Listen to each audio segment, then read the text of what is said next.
another video coming at you, and today it's going to be basically a part one of the two-part video, and that is the Rough Country 3.5-inch knuckle lift for a 2015 GMC Sierra. And basically what it is it's beyond a leveling kit. Like Rough Country took it to the next step where it's still budget friendly, entry level, full suspension lift, but yet it's, like I said, it's beyond a leveling kit of 2, maybe 3 inches max on the leveling kit, to the 3.5-inch full suspension kit. And I say full, but there's options with it available. This is the knuckle kit. So this kit comes with new lifted knuckles, which is your spindle on your vehicle. A little more involved for the install as far as swapping bearings out and disconnecting all your ball joints, tie rods, everything. That's okay, we'll take you through it. And then you have options. So I opted for the cheaper version at this point, and it can be upgraded. It's upgradable. So mine comes with the knuckles, the strut, spacer for the top. Like I said, the knuckle, you get some lift out of both of those in combination. And if you want to upgrade, they have the replacement struts, which is a lifted strut for the front of your truck, as an assembly for $300 more, which is, it's not a bad price point, honestly. And I'm thinking once we get through the salty, crappy roads and whatnot, because this is my daily driver that we're going to do this to, in the spring I'll probably upgrade those. So it is an upgradable kit. And the same thing with the rear, you can upgrade the rear shocks. I just got the standard rear shocks, and then it comes with the lifting block as well. And like I said, this is their kit. I think it's a 12,430, I believe, with the options that I picked out for the 2015 GMC Sierra 4-wheel drive truck. What's going on with my truck right now is the front is stock, and I actually did a reverse leveling kit a while ago. Probably a year ago, I actually took out the factory, like it's about a 1-inch block, because the trucks have a pretty substantial rake to them from the factory. I didn't like that. I liked that street look for a while. I went that route. So I took that block out, and I put in a 2-inch lowering shackle. So the truck is almost 3 inches lower in the rear than it was stock. So what it is, it's completely dead even level right now. And at the end of the day, at least with the photos I've seen with Rough Country doing the installs on this lift kit, is they still have quite a bit of a rake to them after the install. I think every truck's a little bit different. So what my intention is we're going to use their lift blocks, and my shackles, my lowering shackles, are adjustable from a 1 to a 2-inch drop on the rear. We're going to put them down to a 1-inch drop and leave them in there and do the whole install, and then take a measurement. As you're going to see in a few minutes, we're going to go out and take some before measurements of the truck on some level ground anyway. And then if the truck sits nice and level with the lift kit installed, I'll leave the lowering shackles in there. If it's actually gone that reverse bulldog look or whatever it is, where the front's higher than the back, I don't want that. I don't like it. I do use the truck, put a grocery bag back there, and it's going to be like sacked out. So if that's the case, I'll go ahead and take those out and put the stock shackles back in. So my labor and time to install this is going to be a little more than what they would say because of what I've already had done to the rear of the truck. So they say 5 to 6 hour install time, and most shops are going to charge you around $600 to install it, depending on their labor rate. And then obviously you're going to want to do an alignment after that. I've already got one of those scheduled up for next Monday. So this will be going in later in the week, but today it's going to be just the unboxing. Just kind of show you the components. And as you can see, first off, Rough Country did a decent job packaging up a two-box kit, and at least this one anyway. This one, they didn't use any straps on it, and she took a pretty good hit, and it came in this way yesterday. As you can see, the blocks are falling right out of it. So hopefully we're not missing anything and it's not busted, because you can see somebody taped it up. I'm assuming it was FedEx, because that's where it came in. So we'll go through this. Then we're going to go outside with the truck. I'll show you the truck. We'll take a preliminary measurements, and I got a paper I use for that as far as the befores and afters, so you can get a true idea of where the lift brought your truck. And this is, I know for myself, I like videos like this because I go out there and kind of peruse the YouTube or whatnot and see what's out there for different installs I'm going to do, so you kind of get a before and after. So right now I have the stock 20-inch tires on the 20-inch rims up right now on that truck.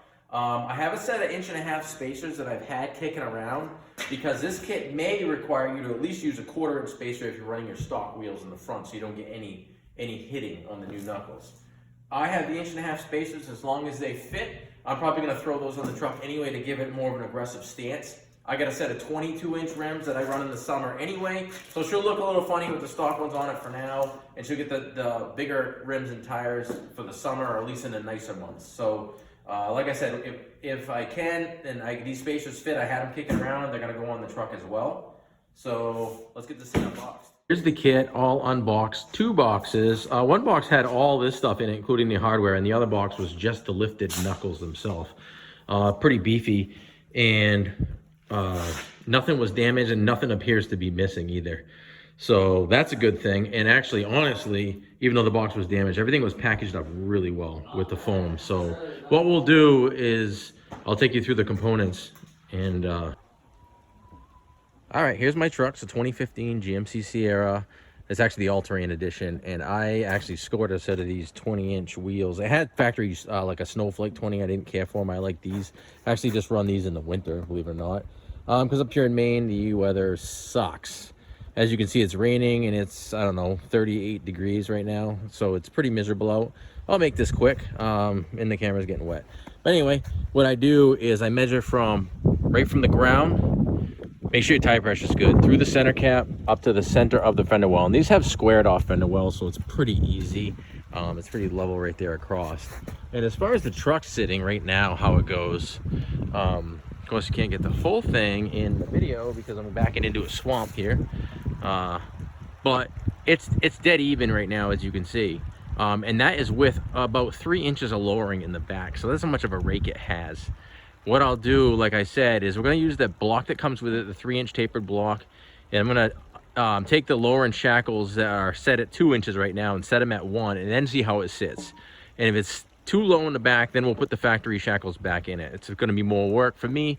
But before I take these lower end shackles completely out, I'll just readjust the height on them, and we'll go for that. But I wanted to give you a nice before of what the truck looks like now. It is kind of that street scene look, and I do like the look. I've drag raced this truck. It's tuned. It's pretty good. It goes well. It's fun. I like driving it, but I needed to mix it up and show the other capabilities of the shop because I have other lowered trucks and nothing lifted at the moment. So we're gonna go with a different look on this one. And again, this is the end of part 1. Part 2, I'll be coming at you next. In a few days, I'm going to get this thing in the shop. Too busy with other projects right now to get it in there to tackle this one. But that'll be part 2, is the actual different tips and whatnot on the install. So this is the end of part 1. Please subscribe if you like it. Follow us. We're on Instagram as well. Flippin_customize on Instagram. So check us out there. We're also on TikTok. Trying to get the ball rolling on social media, so we appreciate any support we get. Thank you. One thing I wanted to show you is, of course, this is before the lift, but I did put the 1.5-inch spacer behind the wheel on this side, just to show you, give you an idea of the stance that it will have.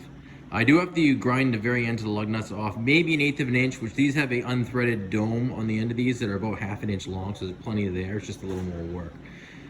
They will tuck under a little bit more with the lift kit installed, but that's the stock wheel, so it gives you an idea of how it'll sit. Again, I run a bigger set of wheels, 22s in the summer with bigger tires, but for now this will retain the look I'm looking for on this.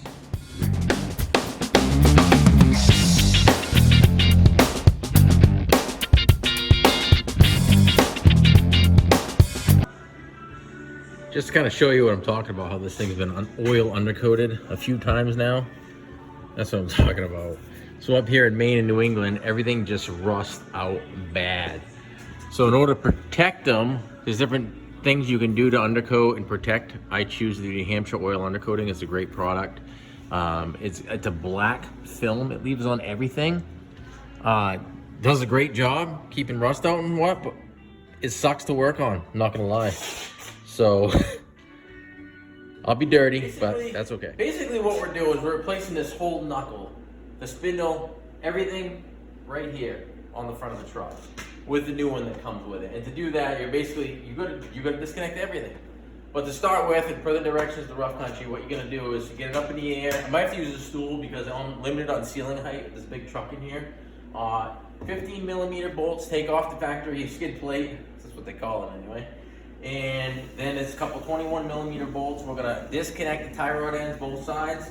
We're gonna unplug the electronic steering rack in this. I'm not really sure why, but we're gonna do it because they say to do it. I don't think it interferes with anything. And then there's some ABS brackets you gotta take off. The actual brake caliper bracket, the axle nut. Then it's gonna be separating the ball joints. Once we get that all separated, we're gonna take the knuckle right off. Then we can work it on the bench. And what I mean by that is this bearing is an assembly, not like the old trucks where you pack the tapered bearings and whatnot. The whole sealed bearing assembly needs to come out. And one thing to note is, before you get into any suspension lift or front end work, give your front end a good shakedown. What I mean by that is check those ball joints with play, check the tie rod ends, check the wheel bearings, the truck driving down the road straight. Give it a preliminary check before you get into this thing, because you're gonna have all the systems apart. And what I mean by that is, if you get into this, you put the whole thing together and you find out when you bring it to the alignment that you need a new ball joint, that sucks. So you don't want to be in that situation. We gave this truck a shakedown. It's tight. The mileage is right on the truck as it is. It's never been ridden off-road or whatnot, so my dog. What we'll do is... Alright, here we are. I just want to take you underneath the truck, just so you can see what I'm talking about. And this is your electronic power steering rack. And the connectors they tell you to disconnect are these three connectors right here. And I was wondering, like, why the hell are they having us do that? And I think it's because of the differential. When you have to move this around and space it out, they don't want you to put any undue stress on those wires. And the other thing worth noting, again, I'm viewing this from the back of the truck looking forward, is this here is the cross member they're telling you to take out. And the cut they're gonna have us make, going on around the front now, to this cross member, I'm guessing is right about here, in order to allow the differential to come down about an inch. And then same thing on the cooling fins, they tell you to grind off, just so you know, is right here. And I think they're gonna have you do that right in place. I'm not sure, but I'll read into that a little more. I just wanted to show you guys what was going on underneath. The rods undone and the power steering, electronic power steering disconnected, is they tell you to take the brake caliper bracket assembly off next. And what that is a couple 18mm bolts. But what you got to do is you're not hydraulically disconnecting it. The brake lines stay connected. So what you're going to do is get yourself some mechanics wire. I guess you could do zip ties or rope or whatever, but I always have a roll of this on hand. Is you're going to hang this up out of the way so it's clear and you have room to work. So you don't want the thing dangling over where you're working and whatnot. So I just want to say that is when you take the caliper off, you want to kind of hang it out of the way so it's not right in your face. And then same thing when you pop the rotor off, because they're going to tell you to do that next. Is actually a torque, like a lot of the foreign cars have now. There's a little torque screw in here that holds the rotor to the actual bearing assembly itself, bearing and hub assembly. So we're going to have to be taking that off as well. You can't just go popping the rotor off or smacking it with a hammer like you've probably done in the past. So again, just to reiterate, we're going to hang this out of the way, unbolt it. We're going to pop the rotor off, loosen the axle nut. I'm doing both sides. I mean, you could do one side completely at a time and to completion, but that's up to you. So I just wanted to mention that. And the other thing, I don't know if you saw in the video, go GM on that skid plate, boy. That thing will really take a hit. It's about, I don't know, a 16th inch thick plastic. So probably gonna upgrade the skid plate if it's visible at all, because I might be taking the air dam off the lower in the front, depending on how it looks as well. And then maybe we'll either purchase a nice Rough Country, has a nice skid plate. Again, self-funded, I might design one and have my buddy up the street with the plasma tape will burn one out, and it'll be custom at that point. And that's probably the direction we're gonna go.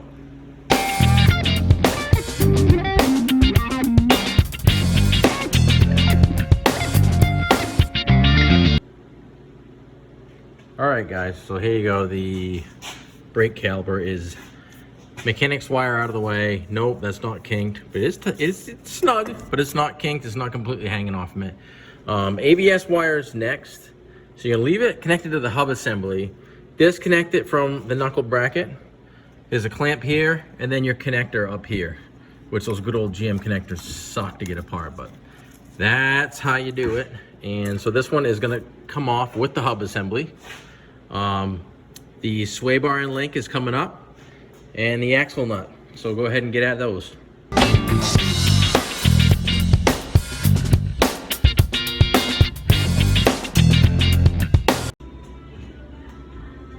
that backing plate's a little rustier than I would have imagined it would have been. I should blast it and powder coat it while I have it off, but I probably won't. But anyway, the next step is going to be, oh, and I don't know if you saw me do this, but there's a little bracket with a 10 millimeter screw on there for the ABS wire. That has to come off as well, because again, you're putting new knuckles on this thing. So the next step is going to be to loosen and not remove the upper, which is an 18 millimeter, and the lower ball joint nuts, which is a 24 millimeter, I believe. So you loosen those, don't take them all the way off. Then you got to smack this with a hammer, the knuckle itself, to get them free from the socket before you completely take it out. Then you'll take it out as an assembly, because remember, we took the axle nut off. So then the knuckle with the bearing will come off as one.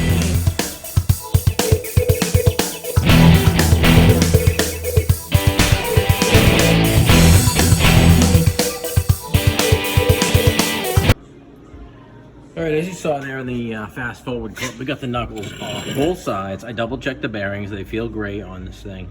And what I do as a preliminary is I always kind of spray in here with penetrating oil wherever the fasteners go through. Sometimes these suck to take off, but basically you take a 15 millimeter and back these out a little bit. Then I go ahead, you could either use an air hammer or straight up hammer. I leave the socket on these and I just tap each one or smack each one and get this thing to loosen up evenly. And usually they come right out. I think this one will. I guess time will tell. But right now, the next step is taking the strut assembly itself out. And on the top, there's little plastic caps that slide on each one too. And I popped those off already, and there's a nut, 18 millimeter on the top of each one. There's 3 studs for each strut. 3 on each side, and on the bottom there's 2 that go up from the bottom that are 15 millimeter bolts. So self-explanatory for those, take them out. And from the top, instead of getting at this with a wrench, honestly, it's so much faster if you get yourself, I don't know, 3 feet of extension. You see way down there, I'm gonna get my light on it, there it is, there's one of them, but you can get to all 3 of these things. So that would be my suggestion. So I went ahead and put myself a handy dandy extension together, all 3 feet of it.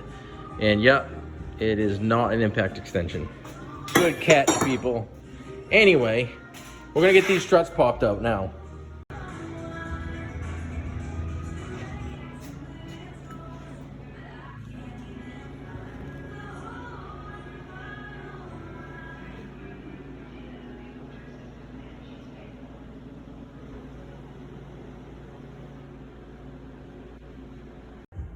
All right, guys, underneath the truck now, you can see the 2 coolant fins that I trimmed down. And actually the pieces are right here. It wasn't a huge amount. And I actually used it was hard to get to because of the frame. So I had a long reach saw blade from my Sawzall and just trimmed them off, and then I grinded taper to them to clean them up a little bit. And I think we got the clearance we need now as far as into here goes. I'll try it, because we're gonna unbolt. There's 4 bolts. I know I pointed to the wrong ones last time, but there's 4 bolts, 1 here, 1 on the front. Of course, the bolt head's gonna had to get to. And then we're gonna drop it down and put the 1-inch spacer in, then the new bolts and nuts. So we'll get that space down next. Okay, well, I got the differential all spaced out, and no, I didn't leave the camera rolling because, you know what? You'd be staring at my back the whole time. But just to kind of show you, the block itself is up here on top of the mount for the front differential. So you can see, there it is here, and you can see where we ground. It's hard to see it, but there is clearance there. Not a ton. I guess I could have went a little more, but I think we'll be all right on the mounts. And a couple things worth noting is this truck is not rusted at all. And this mount right here, the rear driver's side, that bolt was, well, junk. So it came out kind of hard. And then I'd say so far out of everything, this was the hardest part because 1, I'm by myself, and 2, it's just hard to get at the heads of the bolts. They use through bolts and nuts. And in rough country, I've actually caught this a couple times in their instructions, was wrong on they try to tell you the size socket and wrenches you're gonna need for every step. And they've been right about half the time. And on this one, they were wrong again. They said a 16 head and an 18 nut. I guess if you average the two, it would have worked out because it was a 17 top and bottom. But anyway, that's just my 2 cents. Also, one thing to note is now I do see why you had disconnected the electronic power steering, because you had the potential of coming down and damaging the connectors there. So we'll get these connected back in. It's tight, but everything seems to fit. I checked all clearances all the way around. It is tight, but everything seems to fit as it should. So next, we'll set this cross member in here. And what it's gonna do is right where the cross member crosses the front pumpkin right here, you're gonna cut another notch out of that to clear this now. And that's laid out pretty good in the instructions, so we're gonna be doing that next. All right, I got the cross member all marked out and sitting on the welding table, or at least the makeshift one, because my good one is basically buried. Anyway, what we're gonna do now is you mark it. This is the driver's side front right here. It's basically, it's 4.5 inches to 8 inches, come back from the back to the front 2 inches and up 1/4 inch. You're just taking this chunk right here out. So it allows the front pumpkin to kind of sit right in here. That's it. I mean, it's literally just cut that section out, clean it up. I guess if you ever went back to stock and you wanted to replace it, I can't imagine it'd be too hard to find this piece at a junkyard for pennies on the dollar. Or save the piece you cut out and you can always weld it back in, or don't do anything with it. But we're gonna get this cut out, clean it up, and throw a touch of paint on it, and that'll be good to go.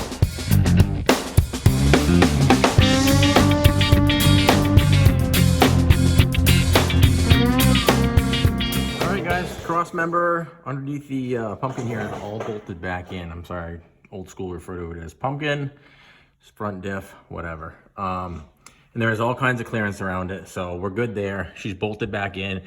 She's spaced down 1 inch, and the connectors on the power steering are back and connected. Although I will say that about the instructions again on Rough Country, they did not note anywhere in them to plug the connectors back in. So, they wanted to know if I found anything and post it, and that's what I'm posting. So far, it's just some minor instruction concerns at this point. So next up, we're going to put the spacers on top of the struts, which is just 3 bolts, and then put the knuckles together. We got one more piece to cut off both sides. It's the stop on the upper control arm, because everything's hanging down lower now, so that would always be hitting. So you're gonna wanna cut that out as well, and that's probably one of the easiest things to cut out that we've done so far. So alrighty. All the holes out, and that's all it was. It was just a buildup of powder coat. So I guess kudos to putting extra powder coat on it. But if someone, I guess, didn't have a drill, but I mean, if you're doing this kit, you've got some pretty decent amount of skills and ability. So I went ahead and sucked one stud through so you could see exactly what I was talking about. Then I'll just do the rest of them. What they have you do is you put it up through. They give you a larger oversized nut to use as a spacer, essentially. And then you use the nut that goes on it to suck it up through. And if you don't have air tools or whatever, and they tell you to just use wrenches, and you're gonna be at it a while, because it takes a fair amount of force to get it sucked through. I use my impact gun at the lowest setting, my nice AirCat 1150.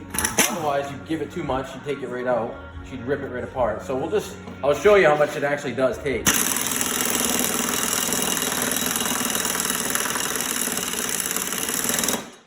Just so you hear the sound change, she's seated. That's it. You stop. Don't keep going. And just move on to the next one.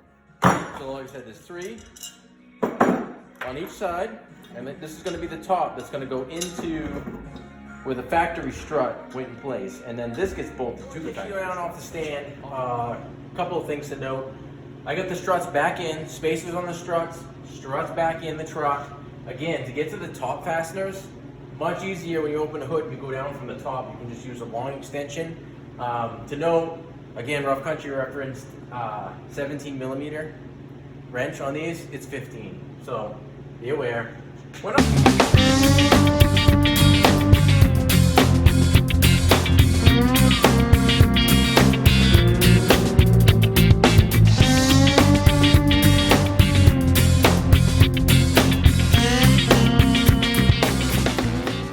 the front end is all buttoned back up. I threw the brakes back together. I didn't think you needed to see that.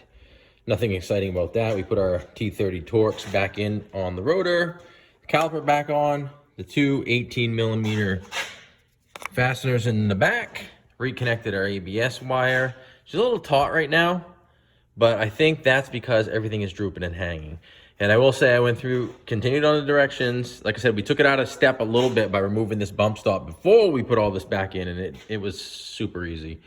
But everything is in, tightened down, torqued down, and now we're gonna throw the the skid plate on it. And I got it hanging here, so you can kind of see what I'm talking about. I haven't tightened it up yet. It's literally just two fasteners, two of the factory fasteners from the factory skid plate.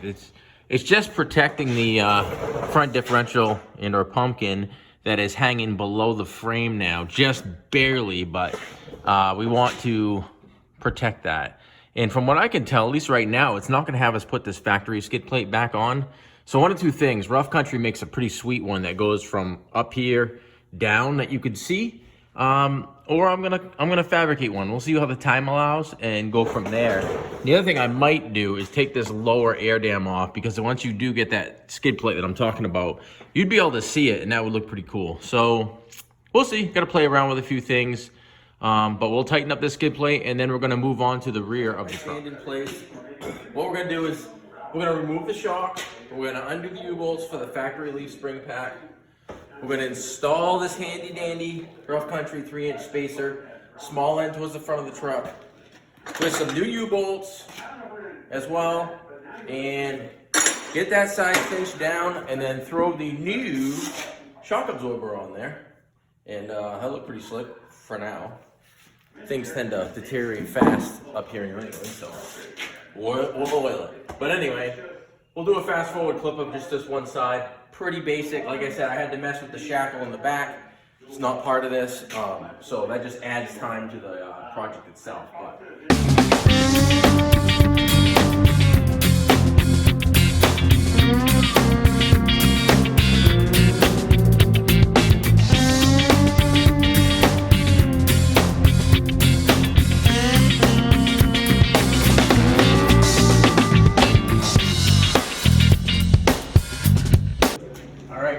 side is done. Fasteners are in there and just snug. I'm gonna go through and do a final torque afterwards. But I mean, again, I didn't have to do it in like fast time or whatnot. It doesn't take that long, especially if you have air tools and a jack. A lift obviously makes it easier. But that's what it is. New shocks in, blocks in, U-bolts in. Adjusted my shackle. Remember, I just adjusted it to the 1-inch lowering. So hopefully at the end of this, we're nice and level. It's not jacked like this. If not, it's too low in the back. We're gonna do a shackle swap. So we're gonna do the other side. This thing's almost done. All right, so both sides are in. 3-inch blocks are in, new shocks are in. There's a view of the blocks, everything's tightened down. Both sides. Wasn't too bad. Actually, the worst part was me having to mess with the done. We're getting ready to put the wheels on, spacers are on. Again, we might have to take the shackles off the back, but that's completely separate. And what I'm going to do is a product I use a lot around here. It's the New Hampshire oil undercoating. This is the black edition, so a tinted black if you have a rusty frame and whatnot. It protects it. I'm not advertising for them or whatnot, but I've had good luck with the product. There's a ton of products out there. I've used fluid film, I've used it all, and they're all good. I mean, it's personal preference. I'll say this, it sucks to work on these things after, because look at me, okay? I've destroyed this beautiful sweatshirt. Not really. But, and basically what it does is it just protects that metal and the base material. And if it is rusty, it does soak into it and prevents it. But it sucks to work on because you get covered in it and it gets everywhere. But as far as I'm concerned, up here in Maine, it's a necessity. So I'm going to go ahead and throw my gun on, my gun for the oil undercoating, and touch up the spots that I've disrupted or might have wiped it away, just so it's done and touched up again, because it is winter, there's salt on the roads, we're going to have to protect what we got. All right, here we are again outside, and stock shackles are now in it, and as expected, the truck is raked almost 2 inches from front to back, which is more than I would have wanted. At the end of the day, I would have wanted 1 inch, but when I had the lowering shackles left in there, it was a little too low in the back. So now we've gone the other way, and now it's got a rake to it. So I mean it's fine. I use the truck, I put stuff in the back, I tow a trailer, it levels it right out. I guess if I, at the end of the day, I could go from a 3-inch block to a 2-inch block, and that would probably sit it just perfect to how I like it. But whatever, not a big deal. I'm happy with it.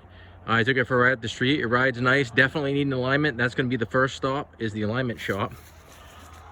Kind of give you a walk around of it. Big difference in looks from what it looked like a little while ago. So there she be.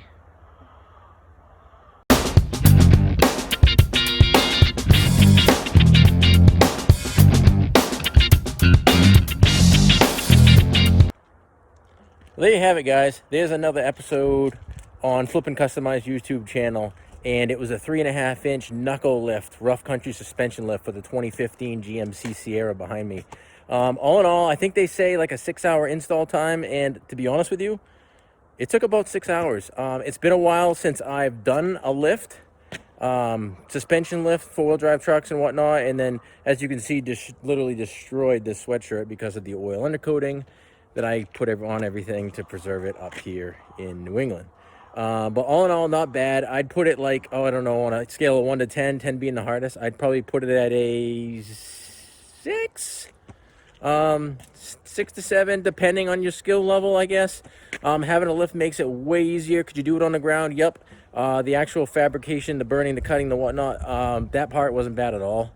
The worst part was trying to drop in that diff, and then the fact that I had to go back in and change my shackles out essentially twice, because the first time I adjusted them, and then the next time I went in and put the stock ones back in to get that factory rig back in it, make the truck usable. But I'm happy with the look.